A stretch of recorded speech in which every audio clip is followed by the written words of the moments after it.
Hello lovelies, thank you so much for stopping by. Welcome if you're new here. My name is Eru. Thanks for joining me on my YouTube channel today.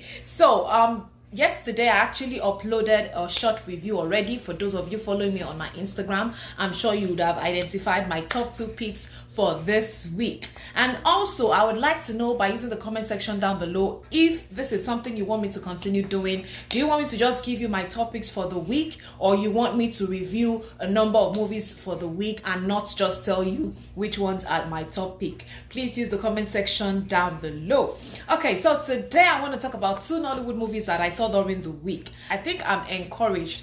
There will be another video that I'll be doing shortly about my preferred Nollywood Yoruba YouTube channels. Did you get that? Preferred Nollywood Yoruba YouTube channels. I'll be uploading that video very shortly. But let's talk about the 2 that are on my mind for this particular video. The first is Teminikan. I enjoyed watching this movie. This movie was produced by Gloria Concept and was directed by Apatatv.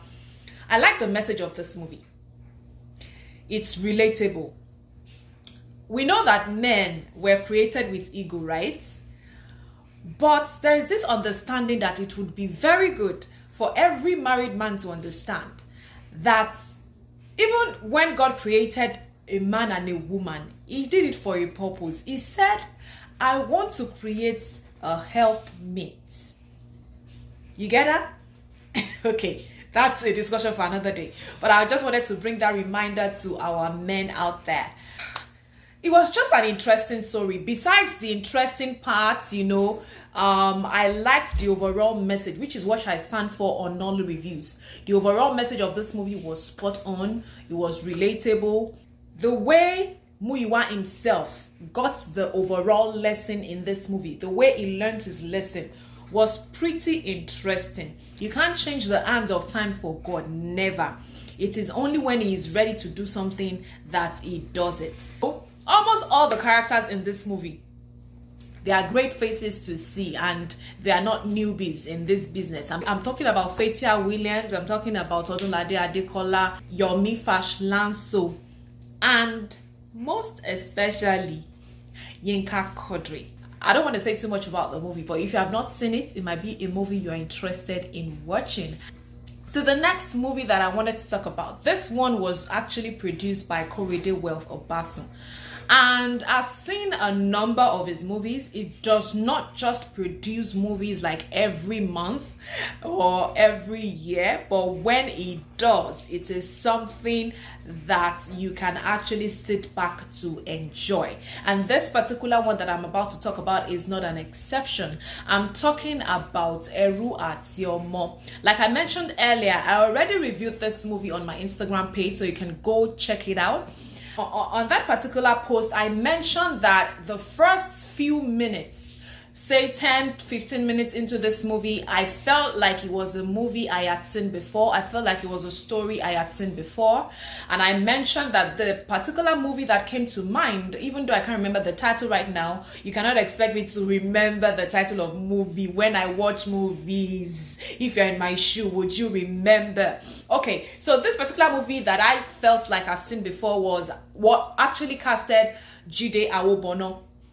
And in this movie, he was from a poor background. They also had the mother, and I think he was the only son. No, he also had the mother and a sibling, but he was from a poor background, and he had a very close friend that was wealthy, from a rich background. The parents were also into politics. I don't know if you've seen that movie, but let me keep going, right? Let me keep going. And then the son of this wealthy people actually murdered someone.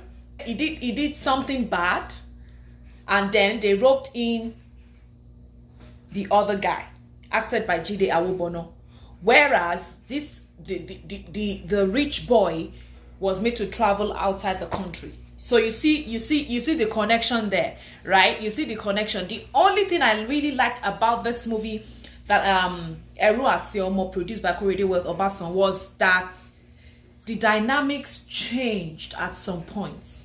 I felt that was intelligent. I enjoyed that switch, or that turn in the story, in the dynamics of the story.